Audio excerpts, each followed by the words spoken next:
കുട്ടി എന്താ ചേച്ചി? കുട്ടി ഇതിനു മുമ്പ് വേറെ ഒരുപാട് വീട്ടിലൊക്കെ ജോലി ചെയ്തിട്ടുണ്ടോ? ഉവ്വ്. അവിടുത്തെ ഭർത്താക്കന്മാരൊക്കെ കുട്ടിയോട് എങ്ങനെയായിരുന്നു പെരുമാറ്റം? ഭർത്താക്കന്മാരൊക്കെ വളരെ സ്നേഹത്തോടെയാ പെരുമാറിയിരുന്നത്. പക്ഷേ ഭാര്യമാരൊക്കെ ഒരു വകയായിരുന്നേ. അല്ല, കുട്ടി എന്തിനാ സാരി ധരിച്ചിരിക്കുന്നെ? അയ്യോ, എന്താ? സാരിയേക്കാൾ ഐശ്വര്യം ചുരിദാറാ. ശരീരം മുഴുവൻ കവർ ചെയ്യുന്നതുകൊണ്ട് പറയല്ലോ, അതൊരു ഐശ്വര്യ. അപ്പോ ചേച്ചിക്ക് വേണ്ടേ ഈ ഐശ്വര്യം?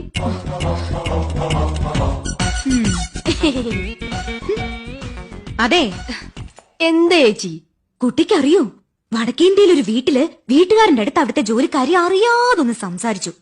എന്തോ വീട്ടുകാര്യം മതിയല്ലോ. അന്ന് രാത്രി കാവില് വിളക്ക് വെക്കാൻ പോയ അവളെ പാമ്പ് കൊത്തി. അതെങ്ങനെ നിനക്കറിയാം? മുമ്പ് ഇവിടെ വന്ന ബിന്ദു പറഞ്ഞായിരുന്നു. ഓ, അപ്പൊ എല്ലാം അറിയാം.